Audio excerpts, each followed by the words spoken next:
Sir ನೋಡೋದು ದಿನ ಇಲ್ಲ, ಅವರ ಒಂದು ಇಲ್ಲದಿರುವ ಎಷ್ಟು ನಿಮ್ಗೆ ಕಾಡ್ತಾರೆ? ತುಂಬಾ ಕಾಡುತ್ತೆ. 4 years ಆಗ್ಲಿ 40 years ಆಗ್ಲಿ ಅವರು ಇಲ್ಲ ಅನ್ನೋದು ಕಾಡ್ತಾನೆ ಇರುತ್ತೆ.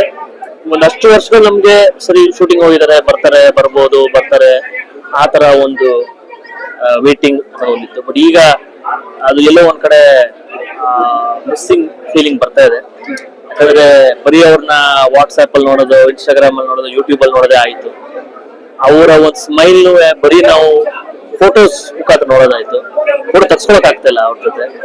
ಆಮೇಲೆ ಆ ವಾಮ್ ಹಗ್ ಇರ್ಬೋದು ಮಾಮಂದು, ಅವೆಲ್ಲ ಮಿಸ್ ಮಾಡ್ಕೊತಾ ಇದೀವಿ. ಎಲ್ಲೋ ಒಂದ್ ಕಡೆ ಸಬ್ ಕಾನ್ಶಿಯಸ್ ಆಗಿ ಅದು ಹೊಡಿತಾ ಇರುತ್ತೆ.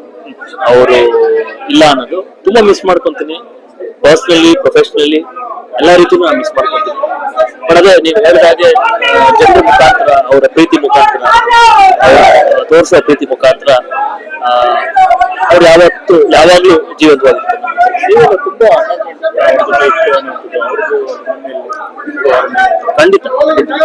ಅಂದ್ರೆ ಜಿಮ್ ಅಲ್ಲಿ ಸಿಗೋದಿರ್ಬೋದು, ಅವ್ರ ಮನೆಗೆ ಟೀ ಕುಡಿಯಕ್ಕೆ ಹೋಗೋದಿರ್ಬೋದು, ಆಮೇಲೆ ಅವ್ರದ್ದು ಯಾವ್ದೇ ಮೂವಿ ಅವರ ಒಂದು ಸಂಸ್ಥೆಯಿಂದ BRK ಸಂಸ್ಥೆಯಿಂದ ಮೂವಿ ಬರೆದಿದ್ದಾಗ ನಮಗೆ ಅವರು ಮೆಸೇಜ್ ಮಾಡಿಲ್ಲ, ಕಾಲ್ ಮಾಡಿ ಎದ್ದಿರ ಒಂದು ವಿಶಿಂಗ್ ವಿಡಿಯೋ ಮಾಡ್ಕಳ್ಸೋ ನನಗೆ, ಈ ತರ ನನಗೂ ನನ್ನ ತಂಗಿಗೆ ಹೇಳೋರು ವಿಶಿಂಗ್ ವಿಡಿಯೋ ಮಾಡ್ಕಳ್ಸೋ ಅಂತ.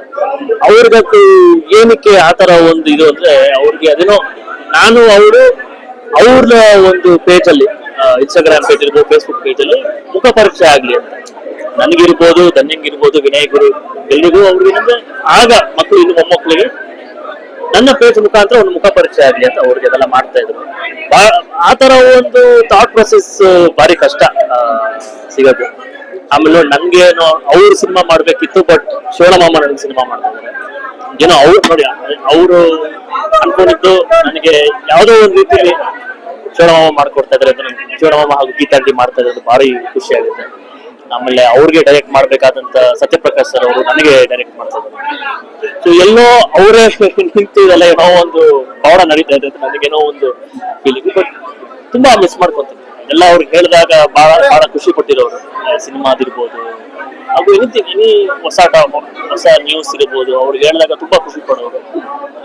ಇಲ್ಲ ಅಂತ ಬಹಳ ಬೇಸರ ಆಗ್ತದೆ.